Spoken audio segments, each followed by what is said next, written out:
Well, it is the second day of the LCS Lock-In Tournament with coverage brought to you by Alienware. I'm joined right now by Damonte. We're going to be piss chillin' in this interview, which I believe is the terminology that I've been informed is the proper wording, right? Is that how it is? Piss chilling, yes. We're Indeed, we are piss chilling. we're piss chillin' right now in this interview. How was your off season? My off season, oh man, it was really, really boring. I'm not gonna lie. Like, there's just nothing to do in LA right now. So I was kind of just chilling in LA, doing absolutely nothing, playing some video games, getting some takeout.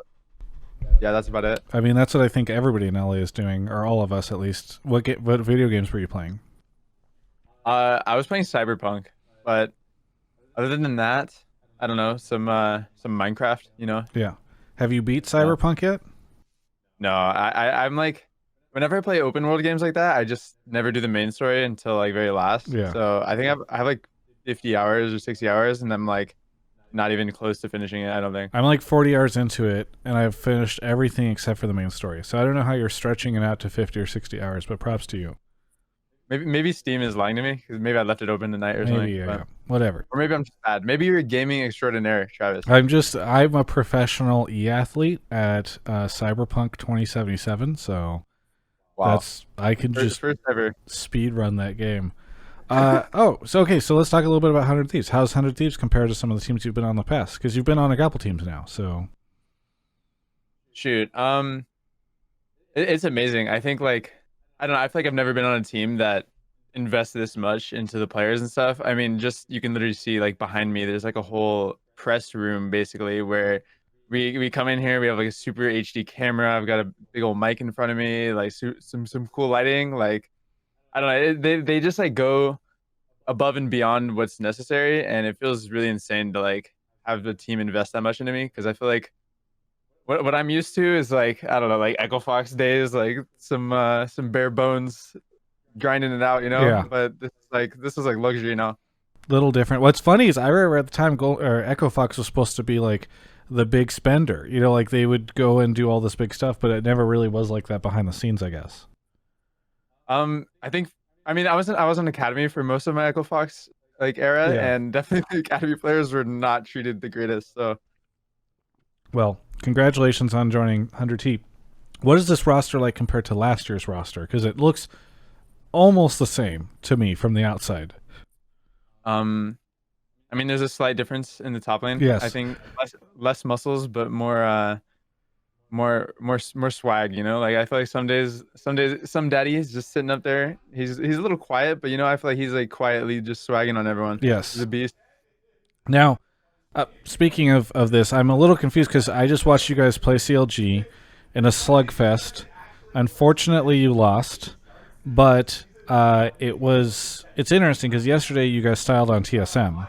So I think people would not have expected you to beat TSM. I don't know if you can hear Kobe screaming in the background on the analyst desk. I apologize if that's the case. But yesterday you guys styled on TSM. You lose to CLG today. Not what people would have expected. So what do you think happened in those two games? Why did they kind of go the opposite of maybe what people would have expected? I think CLG is just the best team in the league, honestly. Just, Really? you know, Is, and number they one have power subs rank. right now. So do you think they'll get better Yeah, with when they get their main players? I mean they better keep the subs in, man. The subs are just Okay. absolutely smurfing out there. Well, unfortunate for Finn then that Solo's around. No, but I mean, like, do you guys think was it a draft issue? You misplayed? I mean, what happened? um so I would say like early game and that one went our way like really really hard. We basically did everything that we wanted to, and most of it was successful. I think we had one pretty big hiccup near their blue side jungle, like sometime in like mid game, and I think three of us died for free, and they got rift herald off of it. And in a game like that where it's like Victor versus Orianna mid lane, and it's basically just two carry like mages. If one team gets rift herald and you get the mid turret with that, I think it just opens up the map a lot. And I felt like after that mistake, we were spending most of the game just playing on the back foot. And I mean, I feel like we didn't even do the worst. Like we made a lot of like decent plays to try to get back in the game, but I don't know. After 40 minutes of just 5v5 team fighting straight, just like straight LPL like style, it was pretty intense. We just kind of got the best of us in that last fight. In the last fight, Yeah. Are you enjoying the lock-in tournament rather than it being just like straight into LCS right now, or do you wish that these were just regular season splits weekends? I love this. I think this is like a great addition to the LCS. I mean, the coolest thing for me, I think, is that it's winner takes all for the like prize pool. I think it's just like I don't remember. Sorry, I don't remember the last time I got to. Oh, I got hiccups. You okay? The A little yeah, indigestion from that CLG match. yeah, just I ate too many blue buffs. Yeah. So, but I don't even. You were Yeah, you saying ruined my I train of don't thought. remember the last time that I. You were talking about the Oh, the match. last time that I played in a like tournament in NA for money since like 2015 when I was playing an amateur when I was like 15 years old playing for like RP cards. I mean, there's you guys win money when you win spring split and summer split. I don't think it's a lot though. I feel like 150K is It's way more definitely than yeah, it's like definitely not as much as this. I think it might be like like, 100 or something like that. But yeah, I think Worlds is like a tournament for money too, but this is like a purely I don't know, maybe I'm just wrong, but I feel like it's cool. but yeah, I I like mean, it. it is the point of it. Whereas like that's not really what the rest of the year is. So I see what you Yeah. mean. Yeah. I asked. I was watching a co-streamer, and I asked them. I told them that I was going to be interviewing you, and I asked them if they had any questions for you. So I'm actually going to link this to you. Why is Damonte always walking up to the mid laner and walking away with lower HP than him? Specifically at level 1. I want to know.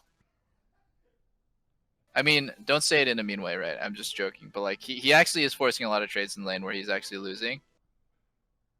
You're gonna ask Damonte after that loss? I mean, the other thing you can ask him is like why do the pro players right now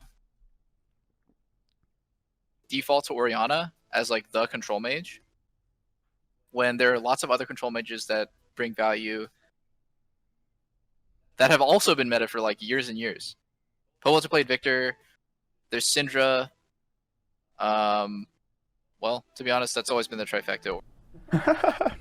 Okay. Okay, so the I'm two done with the questions. clip. So one, I think he's suggesting you're losing trades. Why are you playing aggro level 1? Why do I play aggro level 1? Well, in this game in particular, I was trying to push the first 3 waves and have it pull back to me because I thought I had a good advantage where I could get the lane frozen on my side at level 4. And yes, my level 1 trade was not ideal. I took 1 extra auto than Victor took, so therefore I did indeed lose the trade. He's a very, very high IQ individual with this thought process and his eyeballs, you know. So I indeed understand that I did lose that trade, but if you also press tab, I'm also last hitting better than this guy. So it doesn't even matter if I lose a trade because my fingers are also just better than him at right clicking the minions. Okay. So now I go ahead and ask Pobelter, why did he lose those 2 CS more than me on the first 3 waves, Okay. even though he won the trade? When I interview Pobelter next, I will clip this part of the interview and I'll have him. We'll just keep the question chain going on, but the Orianna question as well. The Orianna question, yeah, like he said, there's a bit of like a trifecta of mages that people have picked for a long time, like Syndra, Orianna, Victor, and right now it feels like I mean in my situation I was 5 picking mid, so I got to counter pick and Pobelter blinded Victor. So at that point you have not many options. If I want to play an assassin, like I can go Yone or something, but the problem with that is that I'm gonna be now playing an AD champion with Lilia only AP on the team. So let's say Closer doesn't have a great game and they build full armor, it's gonna be quite difficult. And then on top of that, I could have picked Syndra and we could have played to like gank mid because Syndra has CC setup, right? But Lilia also has CC after level 6, so that would increase the value of cleanse quite a lot. And then on the other side, if Orianna does not really need or Orianna does not force anyone to take cleanse, right? So therefore it's better for Lilia. And then it's also, I believe Orianna is quite good versus Victor. You get what you want out of the matchup. So yeah, that's why. Very good. All right. Glad to have that answer going. Other than that, I mean, what should people expect from 100T this year? I've seen a lot of people placing you guys top 3, even above TSM. I think Mark Z's rankings had that at least a little prescient. You ended up beating TSM. So what should people expect going forward, do you think? I mean, we're definitely gunning for top 1. I think that's like the vision that all of us have. I think something that our mental health guy Edward is really really instilling in all of our heads is that this is like a 260-day, 270-day journey to Worlds, and whatever happens in the short term, one day we're just gonna like take it one day at a time. So like for instance, today was just one dot out of the 280 days, right? And it's okay to lose as long as the next day we come in and we improve from the previous day. Very good. Anything you want to say to any of the fans, Damonte? Yeah, I love you guys. I think my fans are the shit. Like actually, I have the best fans in the LCS. Like my Discord server is always popping. Like you'd be surprised, bro. My Discord server is popping. Like Where can every people single find your morning. Discord? Go to my Twitter, twitter.com/Damonte, and then the first link in there is my Discord channel. And straight up every morning, like at least 10 to 20 people are saying morn. It's just like this is how it goes. We're all mourning each other. Very good. Well, it looks like we got to run. Thank you so much, Damonte, for the interview. For everyone else, you can check out the rest of my coverage of all things esports right here on my YouTube channel. Oh, man. I was just watching that interview again after I'd filmed it, and I was thinking to myself, what an amazing interview. The person who conducted that interview definitely deserves more subscribers on his YouTube channel. And yet, so many people don't subscribe because I guess they just hate him. I don't know. It's sad. But you know who does subscribe? Alienware. They subscribe to this channel, and you can subscribe to their amazing products at alienware.com/Travis. There's a link in the description below. You can use Travis10 off Q4 to save 10% or more off your order. Thank you so much to Alienware for subscribing to my channel. And maybe you could too if you haven't yet. That'd be swell.